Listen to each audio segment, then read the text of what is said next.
하나님을 거짓말쟁이로 만드는 행위이란 제목으로 말씀해 드리겠습니다. 사람의 일생에 있어서 가장 중대한 일은 하나님에 대하여 어떻게 생각하고 행동하는가 하는 것입니다. 하나님에 대한 인식과 행동에 의하여 사람을 분류하면 이러합니다. 첫째, 하나님의 존재를 모르거나 인정하지 않는 사람이 있습니다. 무신론자들이 여기에 속합니다. 둘째, 하나님이 누구인지 바르게 알지 못하여 그릇된 신앙 행위를 하는 사람이 있습니다. 우상 숭배자와 미신 행위자 그리고 이단자들이 여기에 속합니다. 셋째, 하나님이 누구이신지 알지만 하나님에 대하여 합당하지 못하게 처신하는 사람이 있습니다. 탐욕이나 교만이나 두려움으로 인하여 하나님의 말씀을 거슬러 행하는 자들이 여기에 속합니다. 넷째, 하나님에 대한 바른 생각과 행동을 하는 사람이 있습니다. 하나님의 말씀대로 믿고 순종하며 살려고 힘쓰는 자들이 여기에 속합니다. 하나님에 대한 생각과 행동이란 달리 말하여 하나님께서 계시하신 말씀, 곧 성경에 기록된 말씀에 대하여 취하는 태도입니다. 오늘 제가 말씀드리려고 하는 것은 하나님을 거짓말하는 자로 만드는 행위에 관한 것입니다. 하나님을 거짓말하는 자로 만든다는 말은 하나님을 거짓말하는 자로 취급한다, 하나님을 거짓말쟁이로 여긴다는 뜻입니다. 하나님을 섬기는 사람, 예수를 믿는 사람 중에서 하나님을 거짓말하는 자로 취급하는 사람이 과연 있겠느냐라는 질문을 하실 분들이 있을 것입니다. 그러나 이 시간 저희 설교를 들으시면 옥기설림이게 될 것입니다. 성경에는 하나님을 거짓말쟁이로 만드는 사람들이 누구며 그들에게 임하는 하나님의 징벌과 심판이 어떠한 것을 기록해 놓았습니다. 첫째는 아담과 하와의 예를 말씀해 드리겠습니다. 그들이 범죄한 사건은 그의 후손들에게 매우 심각한 영향을 미쳤을 뿐 아니라 그들이 범죄하게 된 정황이 우리에게 다양하고 중대한 정보를 제공하고 있습니다. 창세기 3장은 뱀이 하와에게 접근하여 유혹하는 장면으로 시작됩니다. 사탄은 하와를 유혹하기 위해 뱀을 선택하였습니다. 성경에는 들짐승 중에 뱀이 가장 간교하다고 기록되어 있습니다. 간교하다는 말은 간사하고 교활하며 속임에 능하다는 뜻으로 풀이됩니다. 간교하다에 해당하는 히브리 원어는 아름인데 이는 조심성 있는, 신중한, 영리한 이라는 뜻을 지니고 있습니다. 사탄은 자신의 사특한 목적을 위해 뱀의 이러한 영특함을 이용하는 것입니다. 뱀이 사탄의 도구가 되니 그 영리함이 간교하는 것이 되었습니다. 사람이 가진 좋은 자질도 사탄에게 이용되면 악한 결과를 낳게 됩니다. 용맹, 말재주, 명석한 두뇌, 신체적 능력이 악용되면 자타를 불행케 만듭니다. 우리에게 있는 자질과 능력이 마귀에게 이용당하지 않도록 조심해야 합니다. 저주받기 전의 뱀은 지금처럼 보기에 흉하지 아니했을 것입니다. 아마 그 당시에는 뱀이 서서 다닐 수 있었으며 사람이 친속할 수 있는 모양이었을 것입니다. 사탄은 뱀을 이용하여 자신을 가장하는 것입니다. 고린도후서 11장에는 저런 사람들은 거짓 사도요 괴유의 역군이니 자기를 그리스도의 사도로 가장하는 자들이니라. 이것이 이상한 일이 아니라 사탄도 자기를 광명의 천사로 가장하나니 그러므로 사단의 일꾼들도 자기를 의의 일꾼으로 가장하는 것이 또한 큰일이 아니라 저희의 결국은 그 행위대로 되리라 하였습니다. 뱀이 여자에게 접근하여 질문하기를 하나님이 참으로 너희들아 동산 모든 나무의 실과를 먹지 말라 하시더냐 하였습니다. 뱀은 사탄의 도구로서 사탄의 영향력 아래에 있었기 때문에 여자와의 의사소통이 가능했습니다. 구약성경 민수기 22장에 보면 선지자 발람이 타고 가던 나귀가 발람과 말을 주고받았습니다. 하나님께서 나귀의 입을 통해 이방 선지자 발람을 책망하시던 것입니다.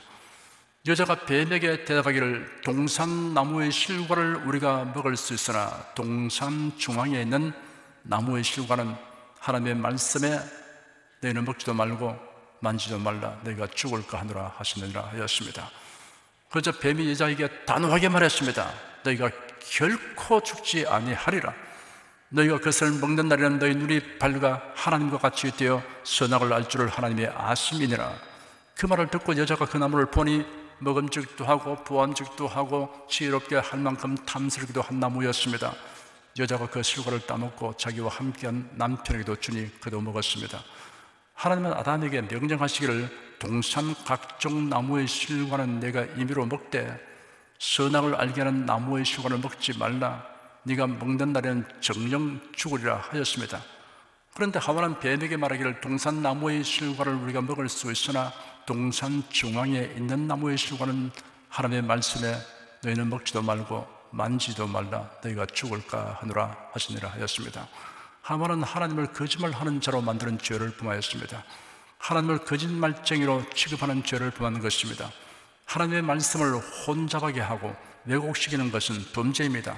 하나님이 그렇게 말씀하지 않으시는데 하나님의 말씀을 변형시켜 말하는 것은 하나님을 거짓말하는 자로 만드는 범죄에 해당됩니다. 다시 말씀드립니다. 아담 하와가 선악과를 먹은 것은 정령 죽으리라고 말씀하신 하나님을 거짓말하는 이로 취급한 것과 같은 행위입니다. 그러나 아담과 하와는 에덴에서 쫓겨났으며 그들의 삶에는 고생과 고통과 슬픔이 따랐습니다. 늙고 병들고 죽는 운명에 처하게 되었습니다. 둘째는 모세의 인도 아래 애굽의 노예 생활을 벗어나서 가나안 땅을 향하여 광야를 행진한 이스라엘 백성들의 예를 살펴보겠습니다. 하나님은 호렙산의 불붙는 떨기나무 숲에서 모세를 부르시고 이스라엘 자손들을 애굽에서 인도하여 그들의 조상에게 하나님의 언약하시는 가나안 땅으로 인도하라는 사명을 주었습니다. 하나님이 모세에게 이렇게 지시하셨습니다. 너는 가서 이스라엘 장로들을 모으고 그들에게 이르기를 여호와 너희 조상의 하나님 곧 아브라함과 이삭과 야곱의 하나님이 내게 나타나 이르시되 내가 실로 너희를 권고하여 너희가 애굽에서 당한 일을 보았노라. 내가 말하였거니와 내가 너희를 애굽의 고난 중에서 인도하여 내어 젖과 꿀이 흐르는 땅 곧 가나안 족속, 헷 족속, 아모리 족속, 브리스 족속, 히비 족속, 여부서 족속의 땅으로 올라가게 하리라 하셨다 하면 그들이 내 말을 들으니 너는 그들의 장로들과 함께 애굽 왕에게 이르기를 히브리 사람의 하나님 여호와께서 우리에게 임하셨은즉 우리가 우리 하나님 여호와께 희생을 드리려 하오니 사흘 길쯤 광야로 가기를 허락하소서 하라. 내가 아론이 강한 손으로 치기 전에는 애굽 왕이 너희에게 가기를 허락지 아니하다가 내가 내 손을 들어 애굽 중에 여러 가지 이적으로 그 날을 친 후에야 그가 너희를 보내리라. 내가 애굽 사람으로 이 백성의 은혜를 입히게 할지라 너희가 갈 때 빈손으로 가지 아니하리니 여인마다 그 이웃 사람과 및 자기 집에 우가는 자에게 은폐물과 금폐물과 의복을 구하여 너희 자녀를 꾸미라. 너희가 애굽 사람의 물품을 취하리라. 모세가 하나님에게 자신은 입이 둔하여 말을 잘 못한다고 하니 하나님께서 네 형 아론이 말 잘하는 것을 네가 알지 않느냐, 그에게 할 말을 전해주라고 하였습니다. 하나님은 아론에게 광야에 가서 모세를 만나라고 말씀하셨습니다. 아론이 가서 호렙산에서 모세를 만나니 모세가 자초지종을 말하고 하나님의 지시하신 모든 말씀을 아론에게 알려주었습니다. 애굽에 들어간 모세와 아론이 이스라엘 장로들을 모으고 아론이 하나님께서 모세에게 하신 말씀을 다 전달하였습니다. 물론 장로들은 이스라엘 자손들에게 그들이 들은 대로 전했습니다. 하나님은 강팍한 바로가 굴복하도록 10가지 재앙을 애굽에 내리셨습니다. 그래야 이스라엘 자손들은 모세의 인도 아래 애굽을 떠나게 되었습니다. 애굽에서의 노예 생활에 종지부를 찍고 하나님이 그들에게 언약하신 기업인 젖과 꿀이 흐르는 가나안을 향하여 출발한 그들은 더할 수 없이 기쁘고 행복했습니다. 하나님은 구름 기둥과 불 기둥으로 이스라엘 자손들을 인도하셨습니다. 그들을 시내산 아래로 인도하셨습니다. 이스라엘 자손들은 그곳에서 하나님께서 그들에게 말씀하시는 것을 사람의 음성으로 듣는 체험도 하였습니다. 그리고 하나님께서 모세를 통하여 주신 십계명과 제사법 등 많은 율법을 받았습니다. 그들은 드디어 가나안 접경 가데스 바네아에 도착하였습니다. 모세는 12명의 정탐꾼을 택하여 가나안 땅을 정탐하도록 지시하였습니다. 그들은 40일에 걸쳐 팔레스틴을 자세히 관찰하였습니다. 이들이 정탐했던 팔레스틴은 그 지역을 최대한 넓게 잡는다 해도 남북이 240km, 동서의 가장 긴 곳이 85km, 전체 면적이 22,000제곱킬로미터에 불과합니다. 몸이 건장했던 정탐꾼으로서는 일주일 정도이면 충분히 이 땅을 탐지할 수 있을 것입니다. 그런데도 이들이 40일간 정탐 업무를 수행한 것은 그 땅의 지형과 그 주민, 산물에 이르기까지 면밀히 조사했기 때문입니다. 그뿐 아니라 그 땅에는 여러 가나안 족속들이 거주하고 있었고 이들이 이스라엘을 경계하고 적대했으므로 은밀하게 활동했기 때문입니다. 12명의 정탐꾼은 무사히 돌아와서 백성들에게 정탐 보고를 하였습니다. 가나안 땅이 과연 적과 꿀이 흐르는 땅이라는 사실을 확인하고 느낀 것은 12명이 모두 동일했습니다. 그러나 가나안 땅을 점령하는 것에 대해서는 견해가 달랐습니다. 10정탐꾼이 밝힌 견해와 판단은 이러하였습니다. 그 땅 거민은 강하고 성읍은 견고하고 심이 클 뿐 아니라 거기서 안악 자손을 보았다고 하였습니다. 그리고 결론 내리기를 우리는 능히 올라가서 그 백성을 치지 못하리라. 그들은 우리보다 강하니라. 우리가 돌아다니며 탐지한 땅은 그 거민을 삼키는 땅이요 거기서 본 모든 백성은 신장이 장대한 자들이며 거기서 또 네피림 후손 아낙 자손 대장부들을 보았나니 우리는 스스로 보기도 메뚜기 같으니 그들을 보기도 그와 같았을 것이니라 하였습니다. 네피림 후손을 보았다는 말은 상당히 의도적인 것으로 보아야 합니다. 10명의 정탐꾼들이 모든 백성은 신장이 장대한 자들이라는 자신들의 주장을 강조하기 위해 의도적으로 그같이 표현한 것 같습니다. 네피림은 대홍수 이전 시대 명성을 떨치던 강대한 거인 족속을 말합니다. 정탐꾼들은 아낙 자손의 위용에 질려 그들을 고대 시대에 유명했던 네피림의 후손으로 묘사했던 것입니다. 그러나 아낙과 네피림 사이에 직접적인 연관성은 없습니다. 왜냐하면 노아 때의 대홍수로 노아의 가족 외에는 모든 사람들이 죽었고 이때 네피림들도 다 죽었습니다. 훗날 여호수아가 패배시킨 바산 왕 옥이나 다윗이 죽인 골리앗 등을 보면 가나안의 원주민들 중 거인이 섞여 있었다는 것은 사실이었습니다. 그러나 가나안 거민 모두가 거인이었던 것은 아니었습니다. 이미 급에 질려 있었던 10명의 정탐꾼들은 자신들이 직접 본 거인들로 인해 아낙 족속들이 모두 장대한 거인들이라고 생각되었을 것이고 그에 비해 자신들은 상대적으로 메뚜기 같이 약하고 보잘것없는 존재로 느껴졌던 것입니다. 단면적인 정부에 자기 추측을 보태어 완전한 스토리를 구성하고 이를 거듭 생각하거나 말하게 되면 그 스토리 전체를 자신이 보거나 경험한 것 같은 착각에 빠집니다. 여호수아와 갈렙이 밝힌 견해와 판단은 이러하였습니다. 두 사람은 모세 앞에서 백성을 안돈시키며 말하기를 우리가 곧 올라가서 그 땅을 취하자 능히 이기리라 하였습니다. 두 부류의 정탐꾼들이 표명한 말을 비교해 보면 그 땅 거민은 강하다, 성읍은 견고하다, 성읍이 심이 크다, 신장이 장대하다라고 하는 과학적 분석 측면에서는 현실 상황에 대한 견해가 같았습니다. 그런데 신앙적 측면에서의 견해는 서로 달랐습니다. 10정탐꾼은 우리는 스스로 보기에 메뚜기 같다, 그들의 보기도 그와 같을 것이다, 우리는 능히 올라가서 그 백성을 치지 못하리라 하였습니다. 여호수아와 갈렙은 우리가 곧 올라가자, 그 땅을 취하자, 능히 이기리라 하였습니다.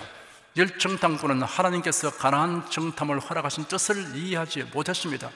하나님은 가나안을 정탐하겠다고 요구하는 이스라엘 백성을 책망치 않으시고 허락하셨습니다. 그 이유는 그들이 하나님께서 약속하신 그 땅을 직접 목격하고 무사히 돌아오게 되면 그동안 의심하고 두려워하며 근심했던 것을 부끄럽게 여기고 그 모두가 기후에 불과했음을 알게 하고자 한 것입니다.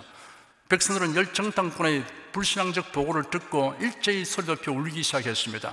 백성들의 비탄에 찬 울부짖음이 점차 고조되었습니다. 그들은 절망감을 느끼며 밤새도록 한탄하며 울부짖었습니다. 우리가 애굽 땅에서 죽었거나 이 광야에서 죽었으면 좋았을 것이라고 말했습니다. 이 말은 이스라엘 백성이 난관에 봉착할 때마다 외치던 상투적인 말이며 관용어가 되었습니다. 결국 이 말대로 되고 말았습니다. 그들 가운데 20세 이상의 사람들 중에 여호수아와 갈렙 외에는 모두 광야에서 40년을 지내면서 죽었습니다. 어찌 여호와가 우리를 그 땅으로 인도하여 칼에 망하게 하려 하는고? 라는 말은 얼토당토 아니한 말입니다. 하나님의 선하신 뜻을 이처럼 왜곡하고 악평하는 데까지 이르게 되면 재기불능의 상태가 되고 맙니다.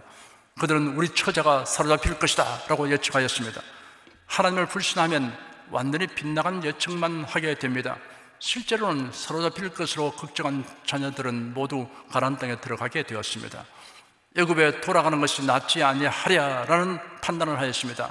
노예 근성을 버리지 못하면 항상 이런 생각이 고개를 쳐듭니다. 그들은 가나안으로 전진하는 것은 악하고 좋지 않은 일이고 애굽으로 돌아가는 것은 선하고 좋은 일로 판단했습니다.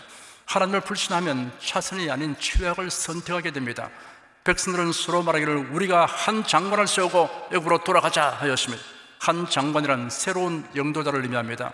이스라엘 백성은 하나님과 모세에 대하여 원망 불평할 뿐 아니라 실질적인 대안을 가지고 나왔습니다. 이러한 대안 제시는 하나님의 주권에 대한 도전 행위입니다. 하나님께서 명하시고 약속하신 말씀을 무시하고 다른 대안을 세우는 것은 어리석음의 극치입니다. 하나님의 말씀을 거슬러 대안을 세우면 자성자박이 되고 자기 무덤을 파는 것이 됩니다. 백성들이 이런 운동을 보고 여호수아와 갈렙이 그들의 옷을 찢었습니다. 이스라엘 백성들이 여호와의 이름을 망령되이 일컫고 가나안 땅을 버리고 애굽으로 돌아가자고 하는 패역한 말들로 인해 그들의 마음이 찢는 듯이 아팠기 때문입니다. 여호수아와 갈렙이 옷을 찢은 격렬한 행동은 육적인 혈기에서 나온 것이 아니었습니다. 온유함이란 불의를 보고도 침묵하는 것이 아닙니다.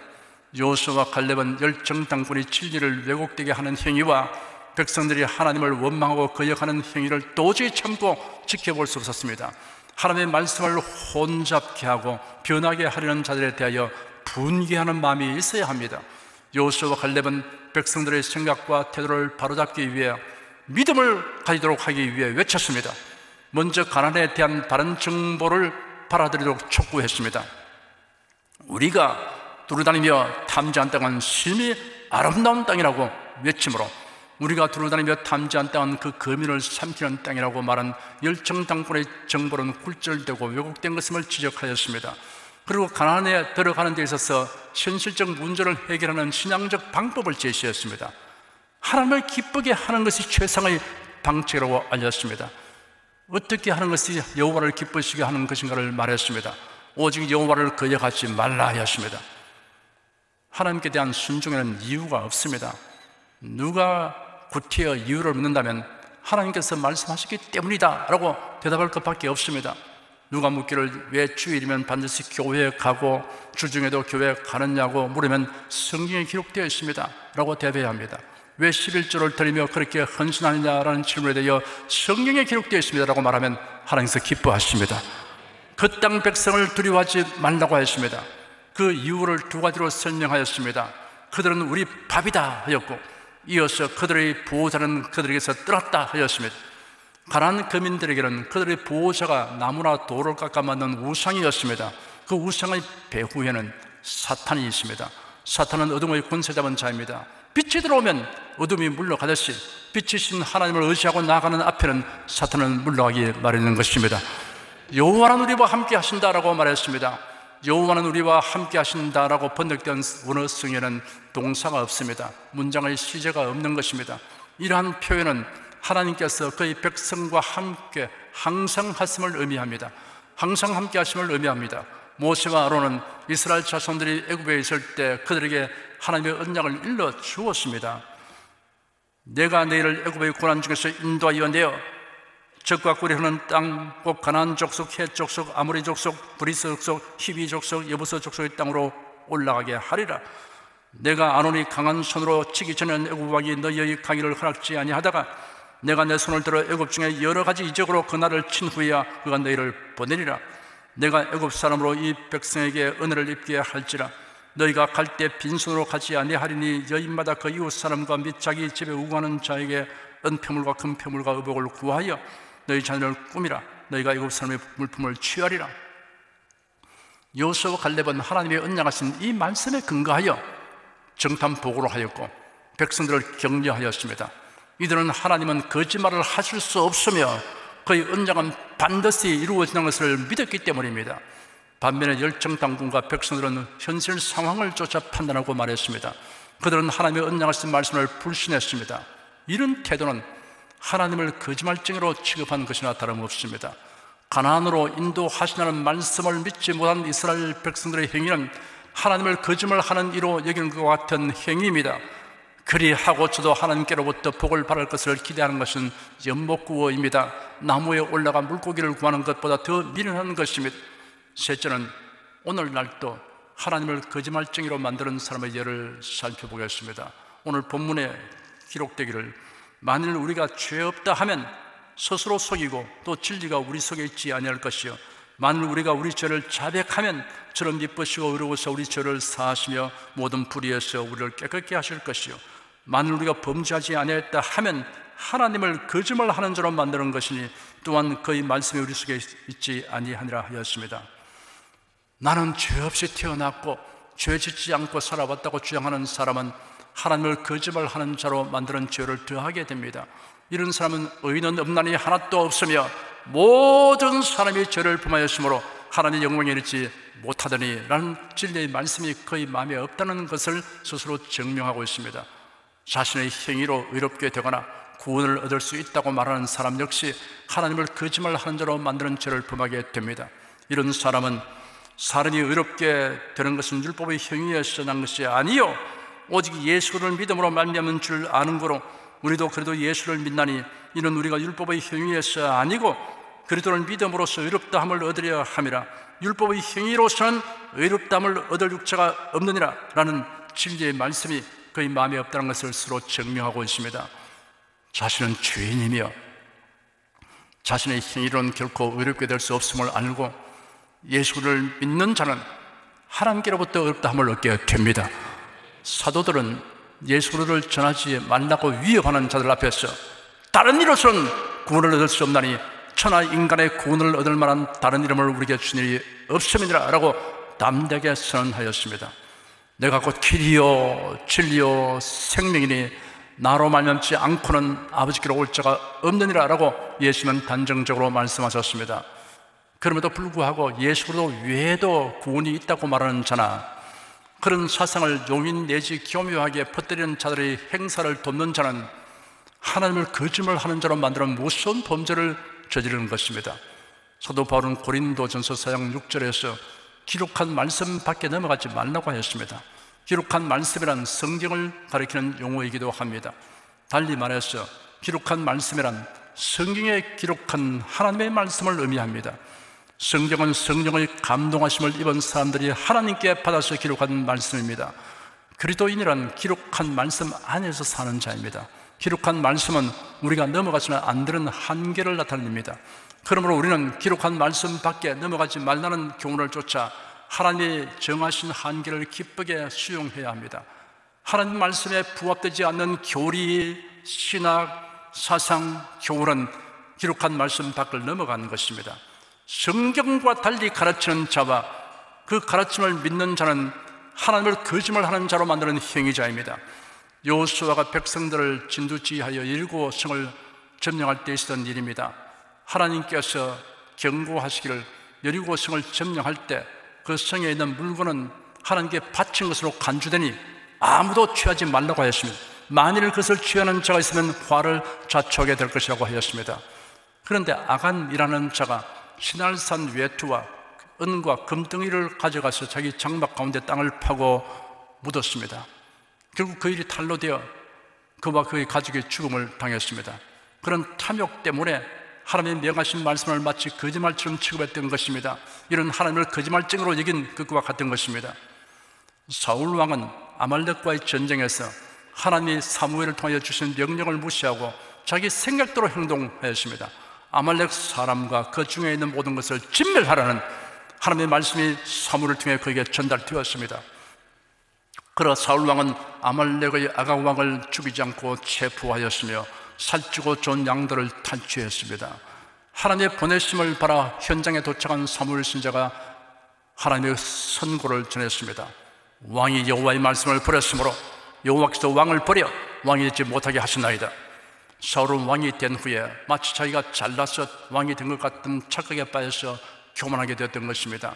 사울 왕이 하나님께서 규정하신 말씀을 넘어간 행동은 하나님의 말씀을 거짓말처럼 취급하는 것과 같은 것입니다.